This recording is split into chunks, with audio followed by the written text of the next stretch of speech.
What's going on, guys? It's A's Ka.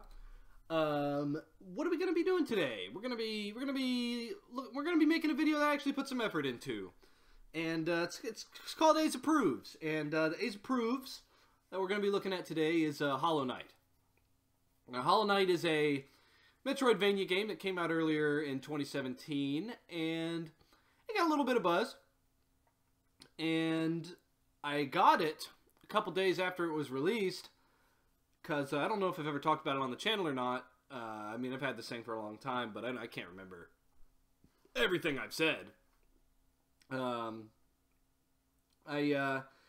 got it because I also like bugs and insects, and I didn't really like it that much. I didn't think that it was very good.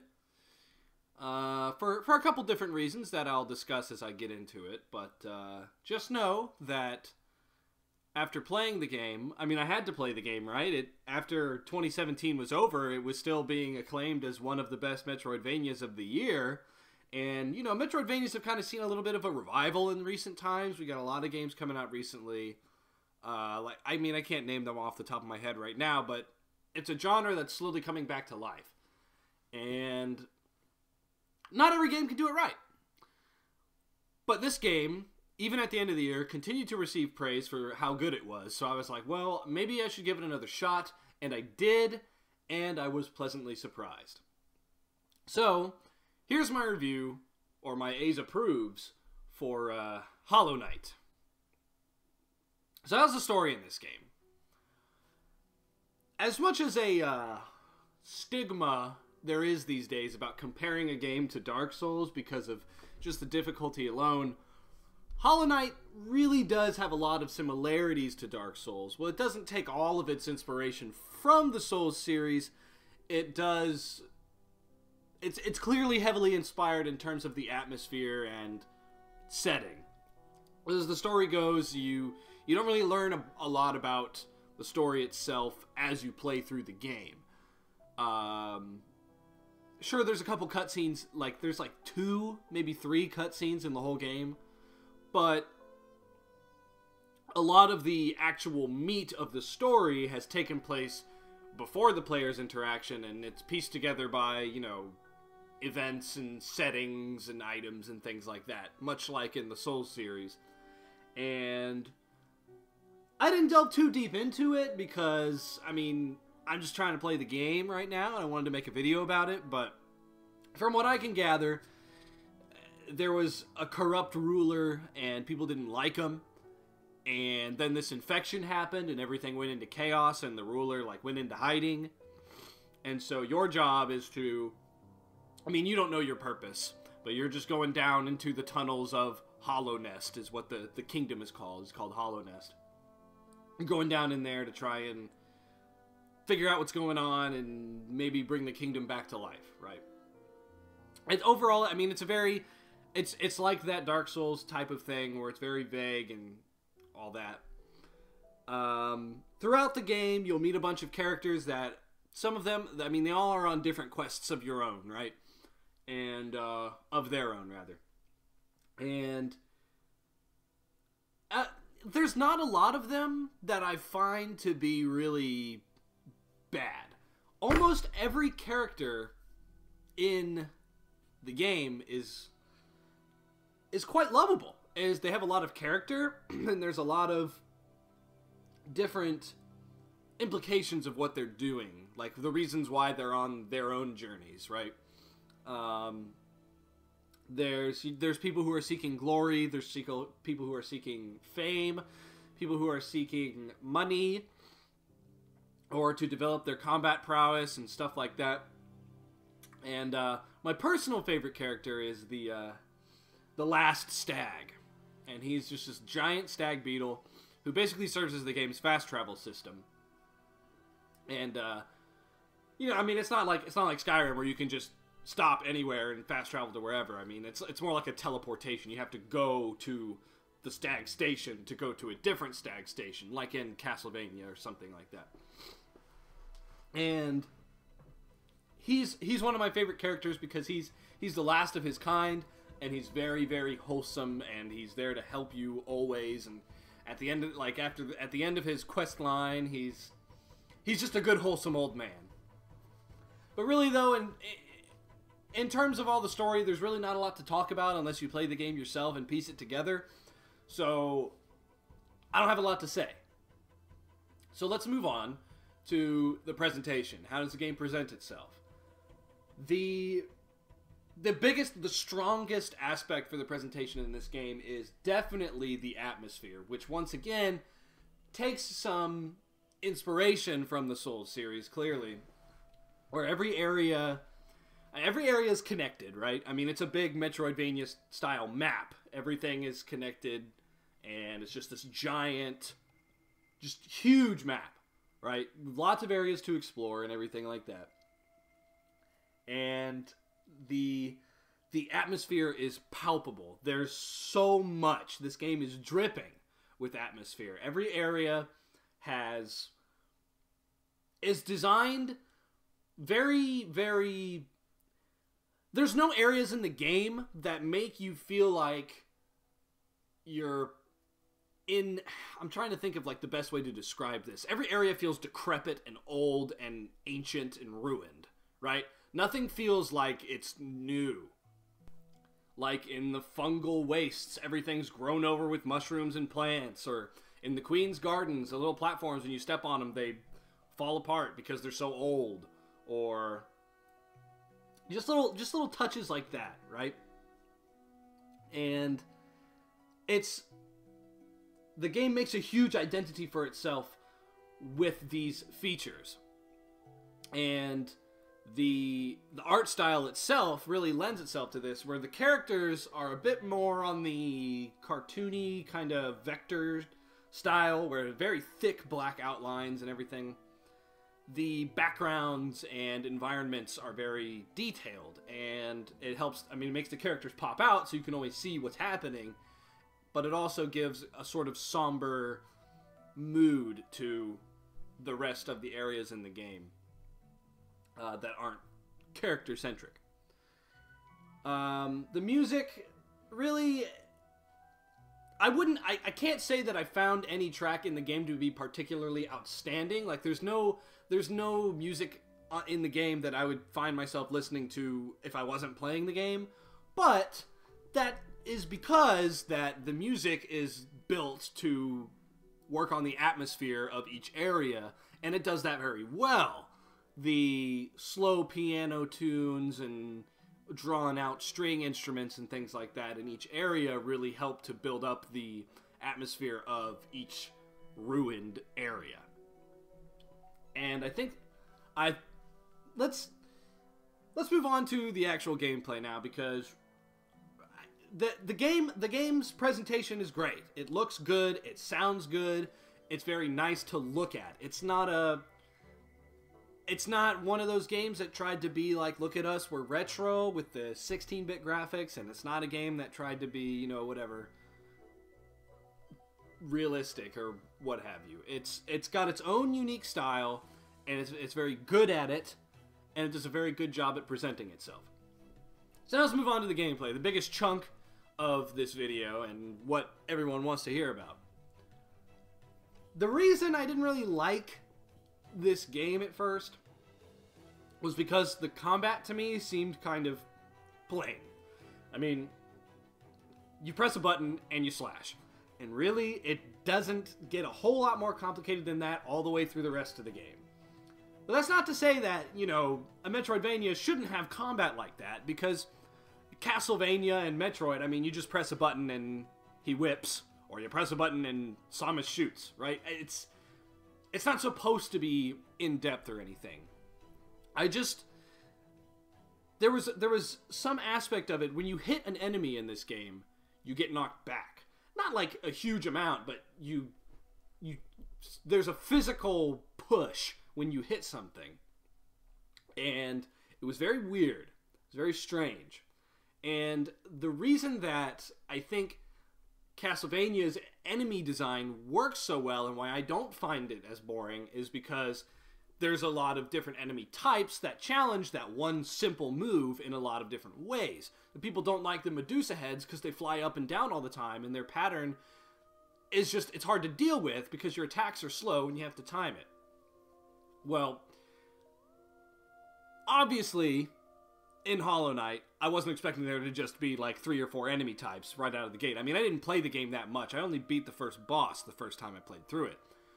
But my God, I can tell that the developers put so much effort into making a huge array of different enemy types. I mean, there's just new enemies in every single zone you go to. There's just like at least 5 or 6 new ones in every area.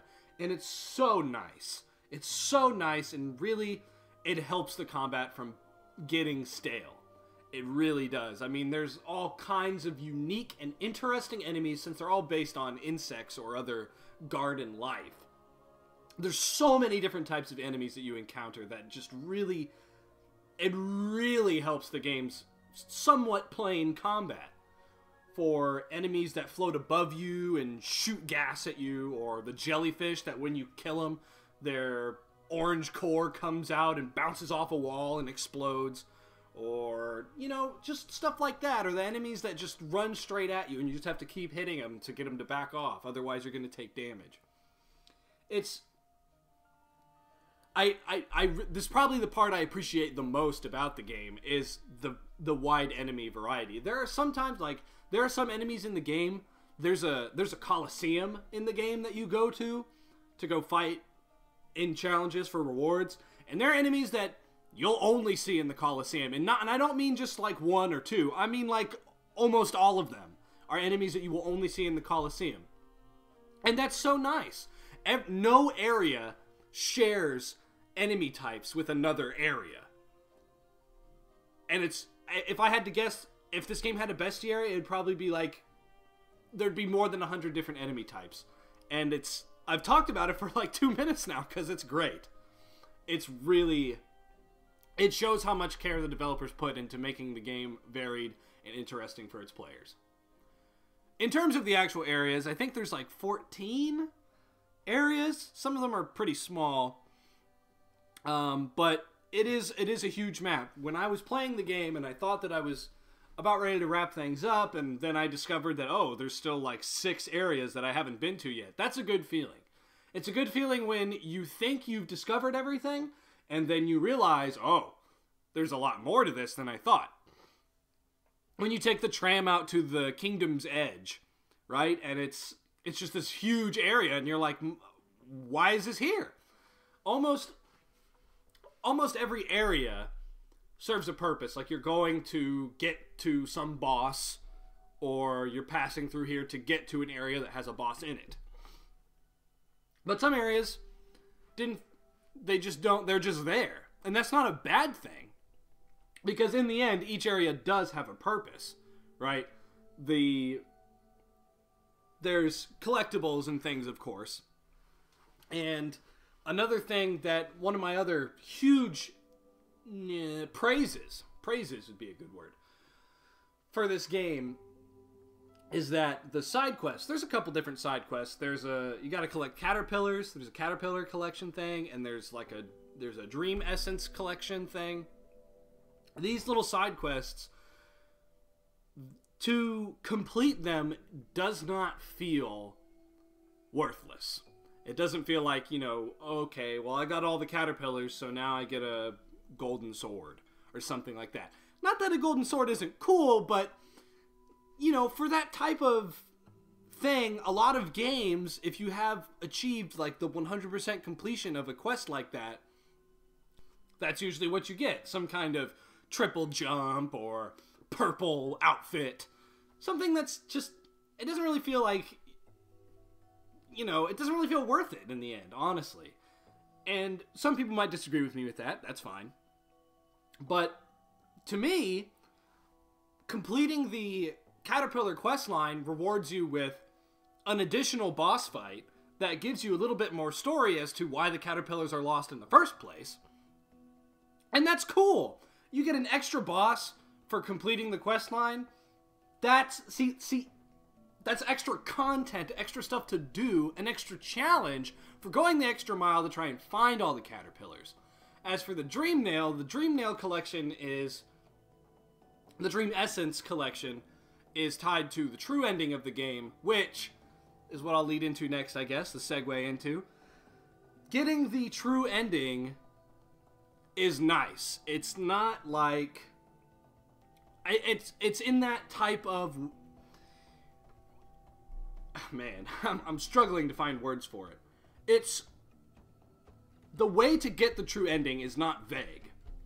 It's not like you have to do some arbitrary thing like in Cave Story, or just absolutely go balls to the wall and get absolutely everything to get the true ending.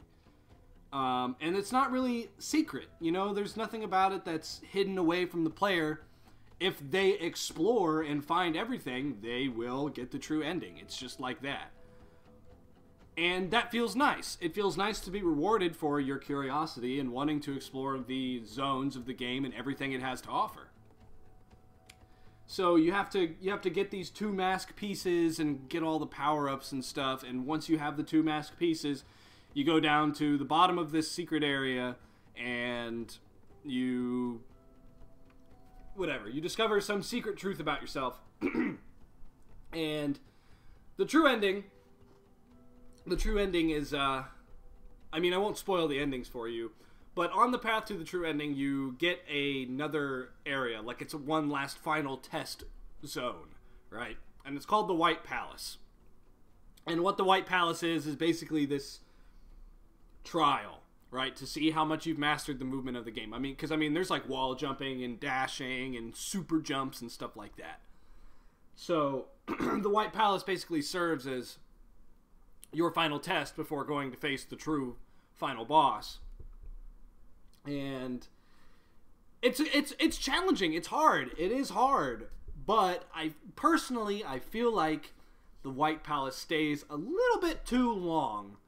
I think the challenges in the White Palace are very difficult, as they should be, but the amount of challenges that there are is a little bit too much for the main game. Maybe if there were some extra challenges after you beat the game, right? And you could go into different corridors and face these different challenges, that'd be totally fine. But as a requirement, it feels a little bit too much. It overstays its welcome a little bit for me. And something else that I feel like probably overstayed its welcome is in order to access the White Palace and get the masterpieces and stuff, you need to have 1,800 Dream Essence, which is a lot. But if you're going through the game and you're collecting Dream Essence at every opportunity you see it, that shouldn't really be a problem for you. You probably only need like 300 more, which you can easily get 300 by facing one of the Dream Warriors that gives it to you, but it's just requiring that high of an amount seems like a little bit much just to get the true ending. Now I understand, like I said, every side quest feels like it has a reward. So, getting all the Dream Essence should give you something really cool. But for requiring that much as to get the true ending, I think that's a little bit much. They could probably dial that back a little bit. Overall, that's pretty much all I have to say about this game.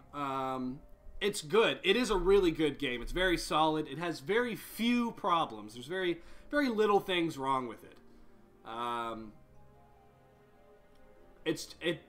Its challenge builds up gradually as the game goes on, and it's very rewarding. It's fun to play. The player feels rewarded for mastering the movements and the combat of the game. Oh, right, actually, one of my biggest problems with the game is the core mechanic of the combat. And that is that your health bar, you have your health bar and you have your soul. And when you get hit, you can focus, which is like you're completely vulnerable. You stop moving for a certain amount of time. And after you focus for so long, your health bar will be replenished. And so that requires, that requires you to find a safe spot to try and heal yourself before going back into battle. That's fine. I understand that. Every time you hit an enemy, your soul bar replenishes a little bit. So you take some damage, you kill an enemy, you heal it, you take some damage, you know, it's like that. My problem, it's nice. It gives the player a reason to want to fight enemies that isn't tied to experience points or gold or anything like that. It's its own unique reason for the player to want to fight enemies. That's nice and it's cool. But because of that, a lot of the common enemy encounters will be you running into them, hitting them twice, taking your own damage, and just healing it back. Without thinking about how to approach the situation, you'll just run up to them and slash them a couple times and then just heal it all back. Because you get enough soul essence back from killing an enemy that you don't really have to think about that. And that's unfortunate. But this mechanic really shines in the boss fights, where every boss has a wide abundance of moves and attacks to hit you with, and you have to try and find the right time when it would be safe for you to heal yourself during this boss fight, because you don't know what move they're going to use next, and they might surprise you and hit you while you're trying to focus. And I think that's what it was designed for, because in terms of regular enemy encounters and traversing around the basic map, it's really a detriment to the experience. But when it comes to the boss fights, it's a really nice addition, and it's just really excellent design. So overall, Team Cherry are the guys who designed this game. This is the first game they ever made, as far as I know. And they did a really good job. I can see the reason why Hollow Knight is getting as much praise as it has gotten over the past year. And I think that, they're still shoveling out DLC and stuff. Free DLC, by the way, for the game that I haven't played yet, but they did a good job, and I respect them. I respect their team for putting a lot of heart into their work, because it's very well made. It's very, very well made and very polished and good and nice, and I like it. And that's the end of this. A's approves. Probably not one of my better ones. I stammered a lot and went off on a bunch of tangents, but that's what A's approves is about, you know? You sit down on the couch and have me tell you about a game that I like. It's not some kind of critical review. It's just me saying, hey, I like this game, right? So, wrap this whole video up. I got a Patreon, got to throw that in there. Got to throw in that advertisement for Patreon, right? I'm getting $12 on it right now, so whoo, big bucks, right? I don't know why you'd want to support me. I don't upload often enough, but if you want to, that's cool. I don't have any perks for you. There's just nothing that can be done. Maybe you could request something and I'll listen to you, but if you want to throw money at me, that'd be cool. Maybe in the talks of making some merchandise. I don't know if people would ever want to buy like an A's Ka t-shirt or something like that. That'd be goofy as fuck. But, just stick around. I got more stuff coming.